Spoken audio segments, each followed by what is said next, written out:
love dealing with a rich bitch. Cause she gonna trick and we gonna trick bigger. Us to be together, like I really do. Really do. I'm gonna touch you again. I'm never physically gonna hurt you. You married this nigga, I'm blowing his fucking head off on everything I love. Police are looking for this man, then running from the scene. Happened at 1:15 in the afternoon. October 7th, 2023, 1:45 p.m.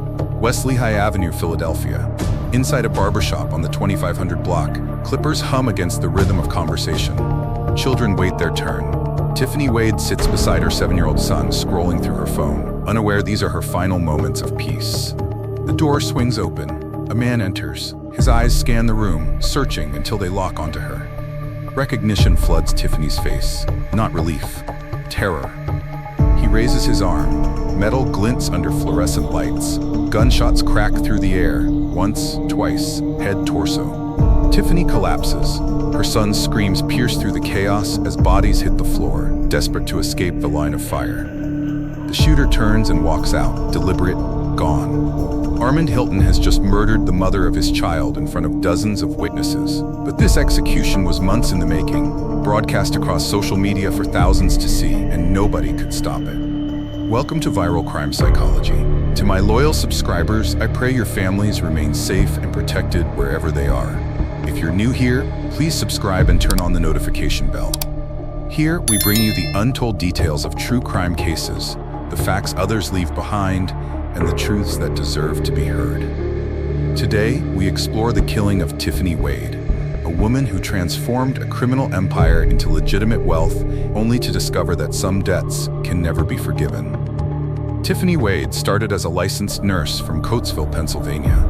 By 40, she owned 3 businesses and lived a life most people only dream about. Designer shopping sprees, international vacations, an all-white birthday party that went viral.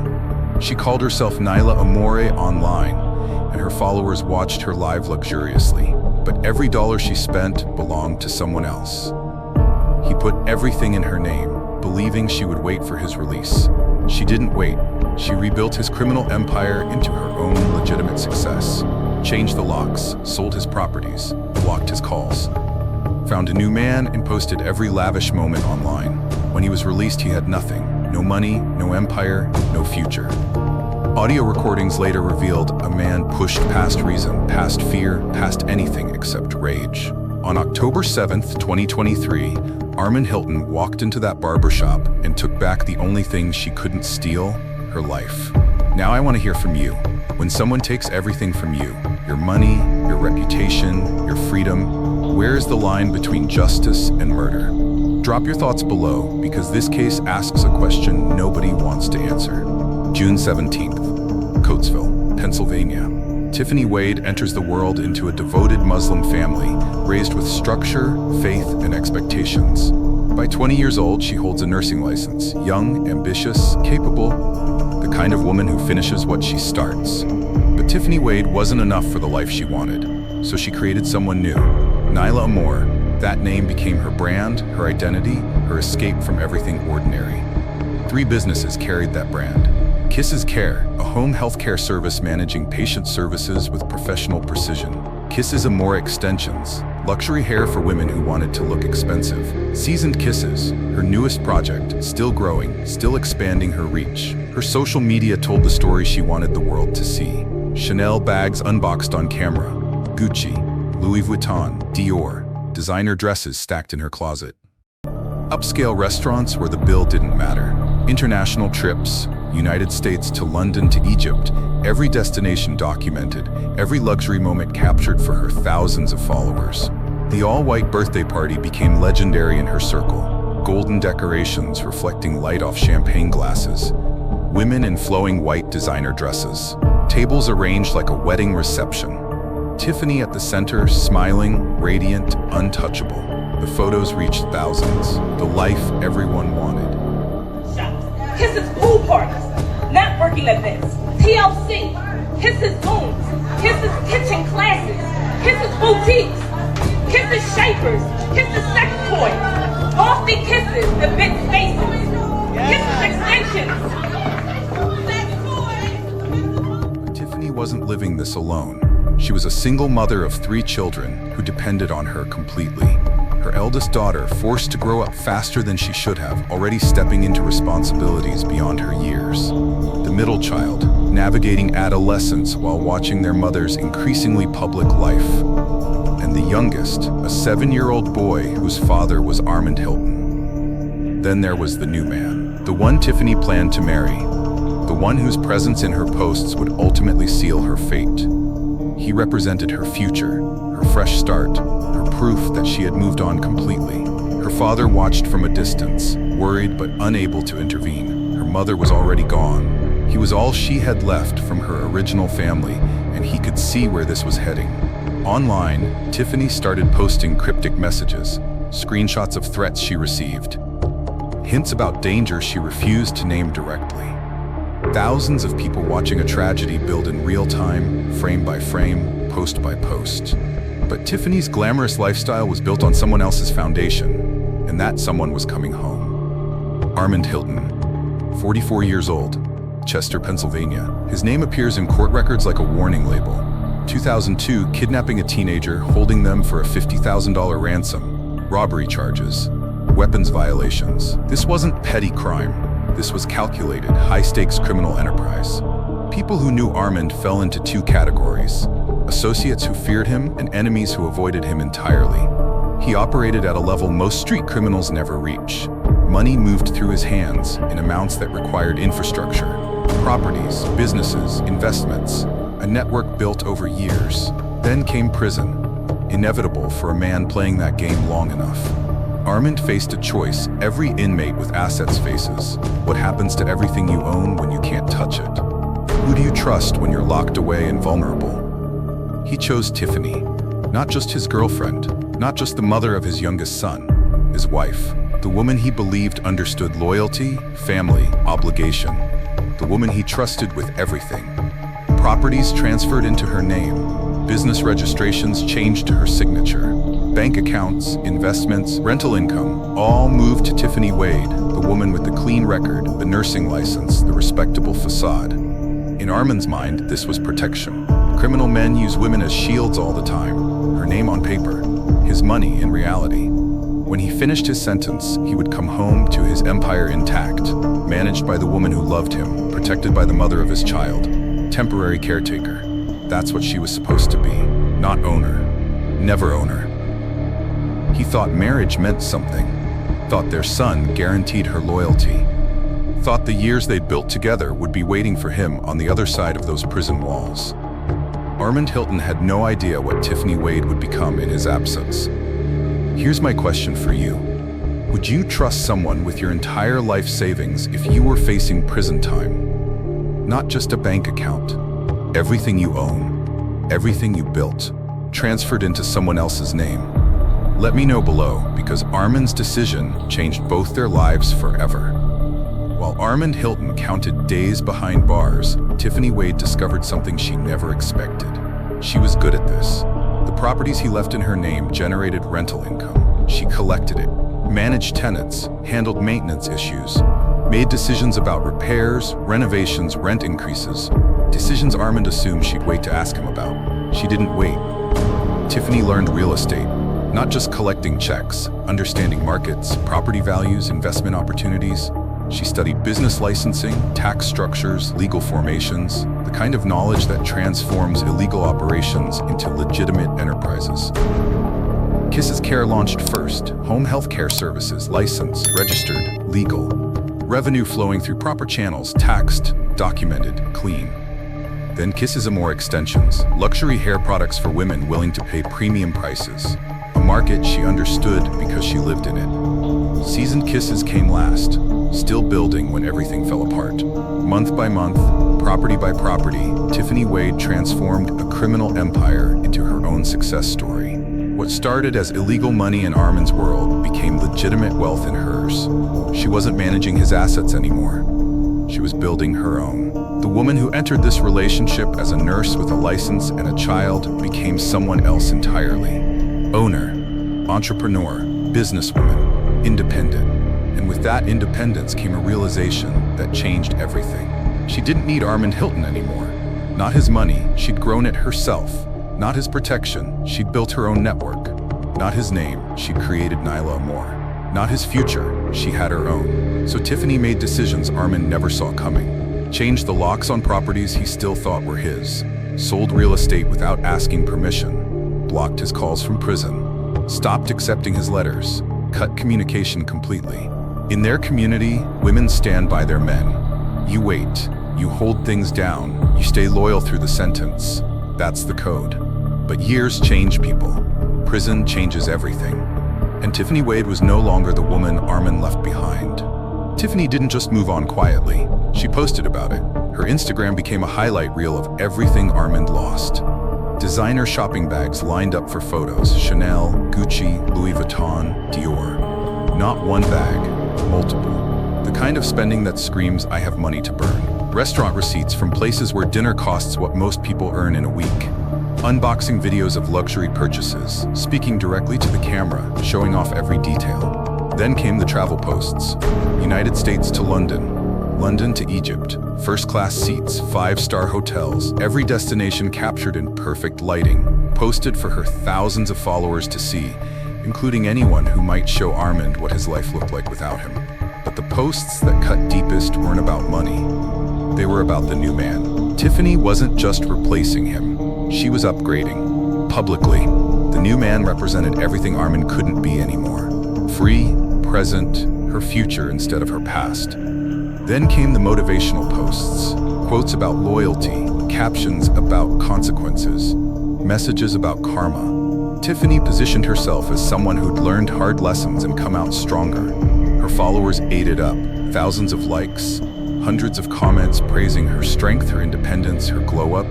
But mixed into those posts were screenshots, threats she received, messages she shared publicly without naming the sender, warnings she acknowledged but refused to take seriously. People who cared about Tiffany started begging her privately. Friends, family members, people who understood what she was doing and where it would lead. Give it back.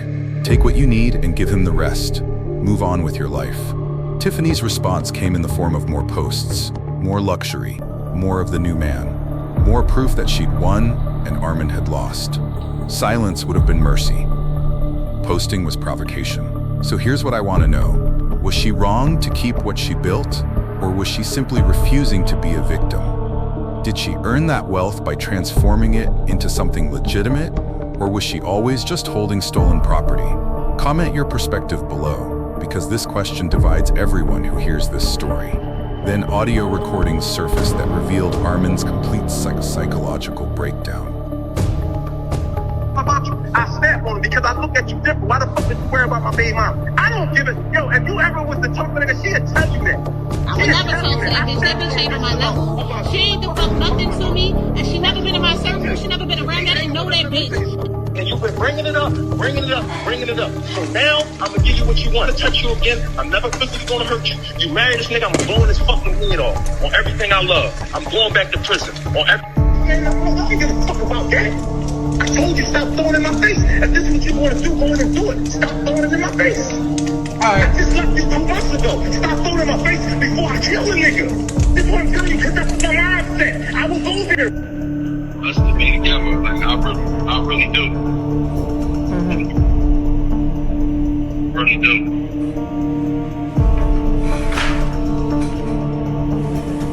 I miss you. Armond Hilton walks out of prison into a world that no longer belongs to him. No properties waiting in his name, no businesses to return to, no bank accounts with his years of work protected inside them. Just release papers and the clothes on his back. The empire he built was gone, legitimized under someone else's ownership, transformed into businesses he had no legal claim to. Every asset he'd placed in Tiffany's hands for safekeeping now belonged to her completely. She'd played the game better than he taught her, but Armond wasn't accepting reality. He was studying it, learning her patterns, where she shopped, where she took the kids, which routes she drove regularly, what time she posted online, and where those posts were taken. He had nothing left to protect, no money to preserve, no reputation to maintain, no future to risk. Prison already took years from him. What else could the system do that mattered now? She kept posting anyway. Every upload was a taunt. Every luxury purchase was a reminder of what Armond lost. Every photo with the new man was confirmation that she'd erased him completely. Tiffany believed she was untouchable, protected by legitimacy, by her businesses, by her new life, by the fact that she'd done nothing legally wrong. The money was in her name. The properties were hers on paper. The law was on her side. But Armend Hilton wasn't thinking about the law anymore. October 7th, 2023, started like any other Thursday afternoon. Tiffany Wade decides her 7-year-old son needs a haircut. The barbershop on the 2500 block of West Lehigh Avenue is familiar territory. Local spot, people she knows, safe environment, just a routine errand in a normal week. She walks in with her son around 1:45 p.m. The shop is busy, clippers buzzing against scalps, multiple chairs occupied, customers waiting, conversations flowing about sports, neighborhood news, weekend plans, the comfortable noise of community. Tiffany takes a seat with her son. He's excited, chatting, swinging his legs while they wait his turn. She pulls out her phone, probably scrolling through comments on her latest post, probably planning the next one. The door opens. Armend Hilton steps inside. The atmosphere changes instantly. Not loud, not obvious, just a shift in energy that makes people look up without knowing why.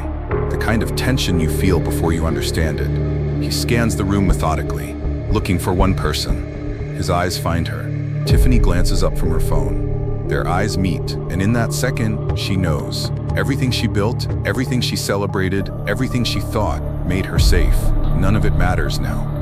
Her past just walked through the door, and there's nowhere to run. Armen moves toward her. People in the barbershop freeze.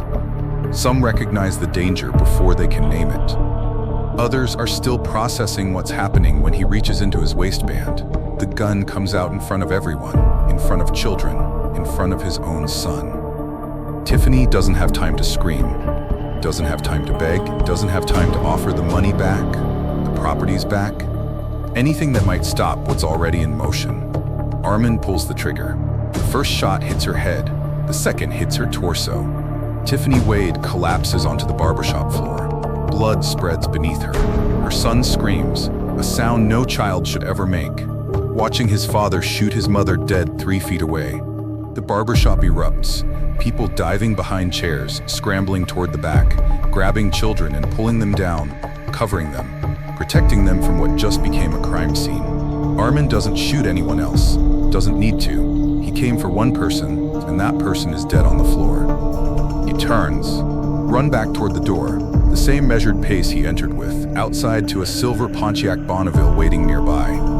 Door opens, engine starts, gone. By the time people inside process what happened, by the time someone calls 911, by the time the screaming stops long enough for anyone to move, Armend Hilton is already blocks away. Tiffany Wade is pronounced dead at the scene. 40 years old, mother of 3, owner of 3 businesses, social media influencer with thousands of followers. Shot to death in a barbershop on a Thursday afternoon while her youngest son watched. The child who witnessed this will carry that image forever. The sound of gunshots, his mother's body hitting the floor. His father's face as he walked away. Trauma that no therapy will ever fully erase. Multiple families shattered in seconds. Tiffany's 3 children without a mother. Her father losing his daughter after already losing his wife. The new man who was planning to marry her, now planning her funeral instead. Armen's son, who just lost both parents in different ways. And Armend? He vanished into Philadelphia, leaving behind only security footage, witness statements, and a city asking how nobody stopped this when everyone saw it coming. At what point does revenge stop being about justice and become about pure destruction? Armend lost his money, his properties, his empire. Tiffany paid with her life, their son paid with his childhood. Where does accountability land in a story where everyone made choices that led here? Share your thoughts below. Philadelphia police arrive at the barbershop within minutes of the 911 call. Too late to save Tiffany Wade. Early enough to secure a crime scene filled with witnesses. Detectives don't need to piece together what happened. They have a room full of people who watched an execution in broad daylight. Adults, children, barbers, customers. Every single person saw the shooter's face. Armen Hilton's name gets identified immediately. Security cameras captured everything. The silver Pontiac Bonneville parked nearby. Armond walking toward the barbershop entrance at 1:45 p.m. The timestamp marking the exact moment he entered. Footage of him leaving seconds after the shots. The vehicle pulling away from the curb. License plate visible. Make and model confirmed. Direction of travel documented. But Armond had a head start, and in a city like Philadelphia, minutes matter. Tiffany's father receives the news every parent dreads. His wife already gone. Now his daughter, shot dead in a barbershop while taking her son for a haircut. The life he worried about protecting is already over. 3 children face a future without their mother. The eldest daughter, already mature beyond her years, now responsible for helping hold her siblings together. The middle child processing trauma they're too young to understand. The youngest, the 7-year-old boy, carrying the memory of his father murdering his mother 3 feet from where he sat. Therapists will work with that child for years, maybe decades. Some images never fade. Philadelphia police issue a warrant for Armend Hilton's arrest. Murder, weapons violations, armed and extremely dangerous, but finding him would prove nearly impossible. Armend Hilton becomes one of Philadelphia's most wanted fugitives overnight. His face appears on news broadcasts, local stations, national coverage, crime alert systems. His photo circulates through law enforcement networks across multiple states. The reward for information leading to his arrest gets set at $20,000. Enough money to motivate tips. Enough money to tempt someone in his circle to talk. Nobody talks. Detectives know Armond has connections. Years operating in Philadelphia's criminal underground built him a network of people who know how to disappear, how to move money without banks, how to shelter fugitives without leaving traces. Men like Armond don't survive that world without learning who to trust when everything collapses. The theories multiply as days turn into weeks. Some investigators believe he's still in Philadelphia, hidden in neighborhoods where people don't cooperate with police, even when they want to. Communities where loyalty runs deeper than law enforcement reach. The silver Pontiac Bonneville gets recovered abandoned days later, wiped clean. No fingerprints beyond what investigators expected. No evidence of where Armond went after ditching the vehicle. The trail goes cold at the city limits. Weeks become months. Months approach years. Armend Hilton remains a ghost, wanted for murder. Armed, dangerous, and completely vanished. The case file stays open on the Philadelphia Police Department's active investigations list. But as of today, Armend Hilton is still free.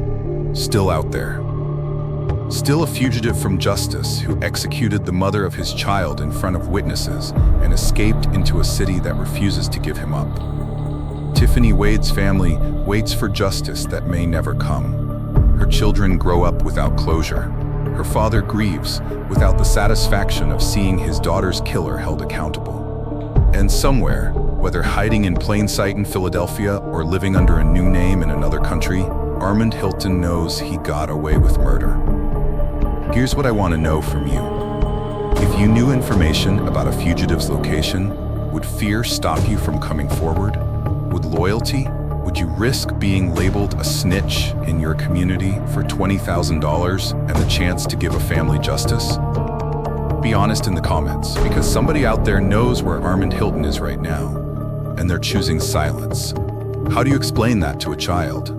How do you help them understand that the man who was supposed to protect them became the man who destroyed everything? How do you teach them to trust again when the two people who created them became a murder case? Therapists try, family members try, teachers try, but some trauma lives deeper than intervention can reach. The community asks questions nobody can answer satisfactorily. Could anyone have stopped this? Should someone have intervened more forcefully? Was there a moment when the right conversation, the right action, the right threat of legal consequences might have prevented October 7th? Probably not. When two people are locked in a collision course fueled by money, pride, and rage, bystanders rarely change the outcome. But the community asks anyway, because the alternative, accepting that they watched a murder unfold in real time and couldn't prevent it, is too heavy to carry. Tiffany Wade's story isn't unique. It's a pattern that repeats across criminal relationships wherever illegal money needs legitimate protection. Men with criminal enterprises use women as shields constantly. Clean names, clean records, clean hands to hold dirty money. Properties transferred to girlfriends, wives, baby mothers, women who look legal on paper while the real owner operates from the shadows. The arrangement works until it doesn't. Until prison sentences stretch longer than loyalty lasts. Until the woman holding everything realizes she could just keep it. Until temporary caretaker becomes permanent owner. That's when the trap reveals itself. When you benefit from illegal money, can you ever truly be free? Tiffany transformed Armen's criminal empire into legitimate businesses, but the origin of that wealth never disappeared. She built her success on his foundation, and he never stopped believing it belonged to him. The warning signs were everywhere. Public threats, screenshots shared on social media, audio recordings of escalating rage, friends and family begging her to return what wasn't hers. Armen's criminal history proving he was capable of violence. His release from prison with nothing to lose. Every red flag was visible. Every danger signal was flashing. Everyone around her saw the collision coming. So why didn't she stop? What made Tiffany believe she was untouchable? Maybe she thought legitimacy protected her.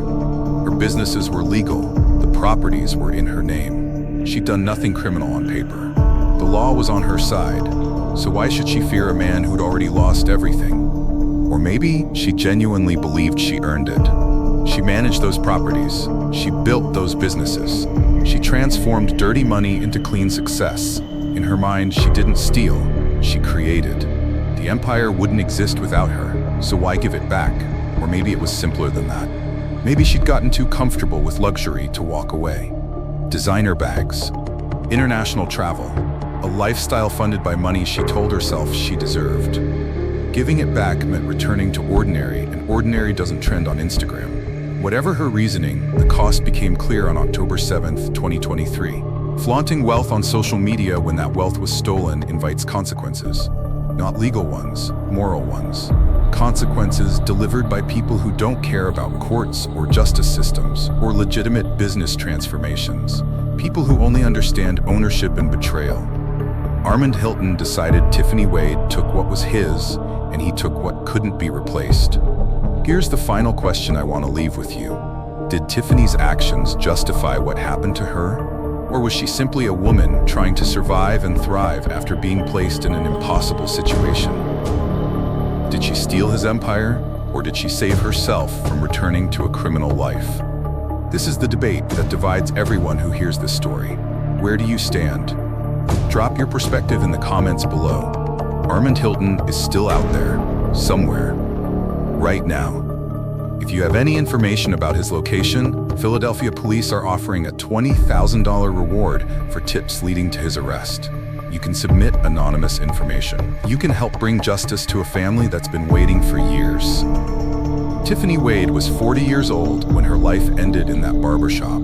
She left behind 3 children who will never fully recover, a business empire built on someone else's foundation, and a cautionary tale about the price of keeping what was never yours to begin with. Thank you for watching, and don't forget to subscribe and turn on the notification bell. If you want more deep dive investigations into cases like this, cases that ask difficult questions about justice, revenge, and where accountability lands when everyone made choices that led to tragedy. Tomorrow, we're covering a case where revenge didn't come from an ex-partner. It came from someone the victim never saw coming. Someone they trusted completely. Someone who planned their murder for months while sitting across from them at dinner. Drop your thoughts on the Tiffany Wade case below. Tell me where you stand on the question this case raises. And stay safe out there, because the world is full of people who believe they're owed something, and some of them will do anything to collect.